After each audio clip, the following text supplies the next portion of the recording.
ሰላምን ጥዕናን ንኩልኩም ተኸታተልተይ ይኹን እንዳበልኩ ናብ ናይ ለማዓንቲ መደበይ ከኣትው ኣብ ናይ ለማዓንቲ መደበይ ከምቲ ልሙድ ንዓኹም ንተኸታተልተይ የምህርዩ ኢለ ዝሓሰብክዎ መደብ ሒዘልኩም መፅእ ኣለኹ።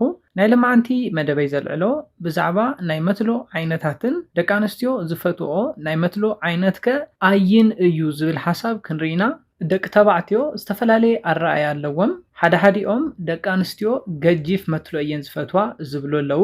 ሓደ ደቂ ተባዕትዮ ድማ እዚ ዘገድስ ኣይኮነን ኣብ ፆታዊ ርክብ ዘለኒ ክእለትን ዓቕምን እዩ እምበር ናይ መትሎ ግጅፊ ኣገዳሲ ኣይኮነን ዝብሉ እውን ደቂ ተባዕትዮ ኣለዉ።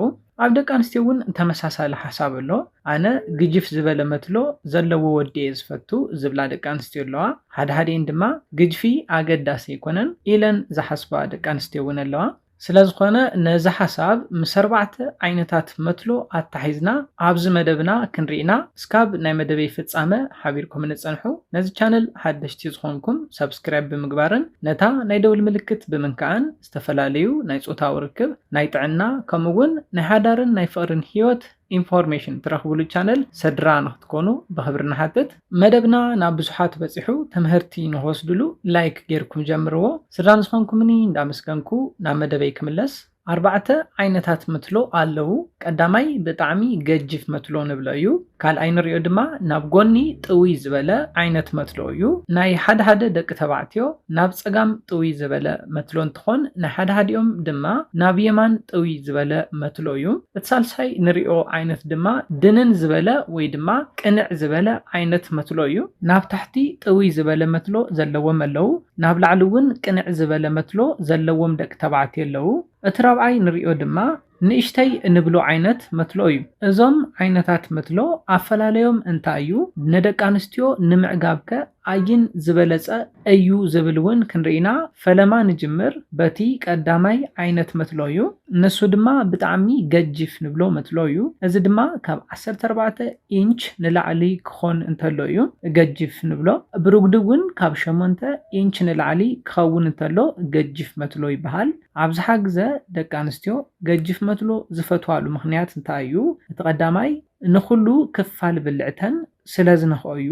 ገጅፍ መትሎ ኣብ ዝኾነሉ ግዜ ንኩሉ ክፋላት ብልዕተን ስለ ዝነኽኦ ናብ ዕግበት ይበፅሓ እየን። ካብዚ ብተወሳኺ ድማ ንምርኣይ እዩ።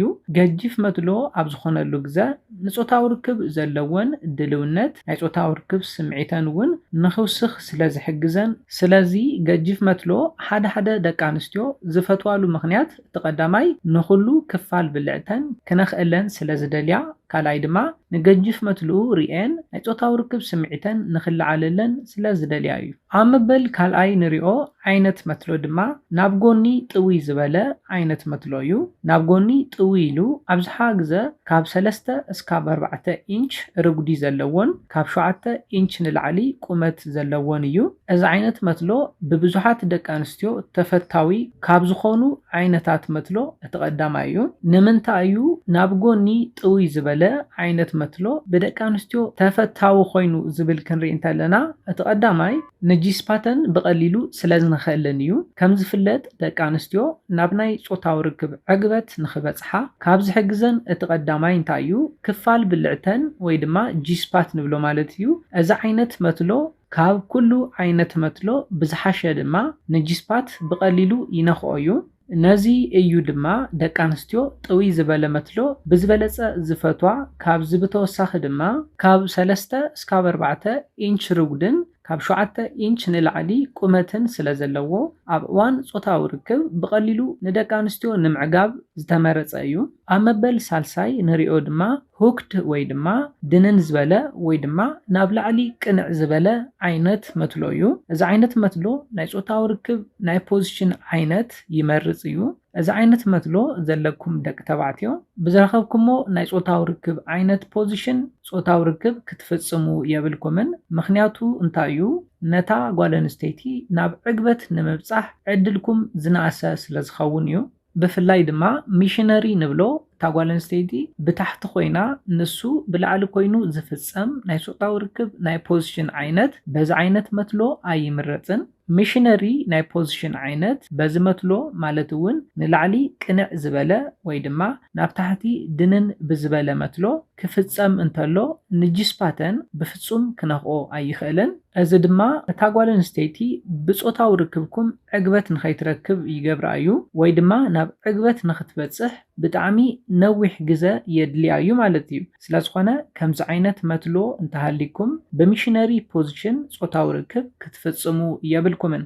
እሞ እንታይ ዓይነት ናይ ጾታዊ ርክብ ናይ ፖዚሽን ዓይነት ክንጥቀም ደኣ ኣለና ክትብሉ ትኽእል ኢኹም። ብዝበለጸ ከምኒ ዶጊ ስታይል ናይ ፖዚሽን ዓይነት እታ ጓል ኣንስተይቲ ተንበርኪኻ ነእዳዋ ናብ ቅድሚት ብምስዳድ ተጎዝቢዛቶም ካብ ሕቆኣ ድንን ኢላ ዝፍጸም ናይ ጾታዊ ርክብ ናይ ፖዚሽን ዓይነት ተጠቒምኩም ጾታዊ ርክብ እንተፈጺምኩም ኣዕጋባይ ጾታዊ ርክብ ንኽተሕልፉ ዝሕግዘኩም እዩ። ስለዝኾነ ሚሽነሪ ናይ ጾታዊ ርክብ ናይ ፖዚሽን ዓይነት ዘይኮነስ ዶጊ ስታይል ናይ ፖዚሽን ዓይነት ተትጥቀሙ ይምረጽ። እዚ ፖዚሽን ንጂስፓት ንምንካእ ስለ ዝሕግዘኩም ናብ ዕግበት ክተብጽሕወን ዝሕግዘኩም እዩ።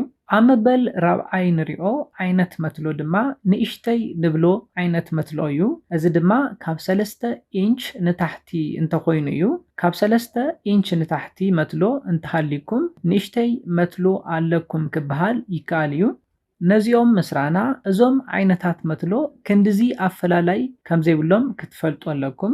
ቅድም ኢለ ከም ዝሓበርኩልኩም ኣፈላላዮም ደቂ ኣንስትዮ ገና ንመትለኹም ክሪኣ እንተለዋ ንጾታዊ ርክብ ዘለወን ስምዒት ናይ ምልዓልን ንኹሉ ክፋል ብልዕተን ናይ ምንካእ ኣፈላላይ እምበር ኣብ እዋን ጾታዊ ርክብ ዕግበት ናይ ምሃብ ኣፈላላይ ኣይኮነን። ኮይኑ ግና ገጅፍ መትሎ ይሃልኹም ንእሽተይ መትሎ ይሃልኹም ክትጥቀምዎ ዘለኩም ናይ ጾታዊ ርክብ ናይ ፖዚሽን ዓይነት እንተፈሊጥኩም ቅድሚ ናብ ጾታዊ ርክብ ምእታውኩም እውን ኣብ ፎር ፕሌይ ክትገብርዎ ዘለኩም ነገራት ብደንቢ ፈሊጥኩም እንተፈጺምኩሞ ብዘለኩም ናይ መትሎ ዓይነት ንደቂ ኣንስትዮ ክተዕግቡ ትኽእል ኢኹም።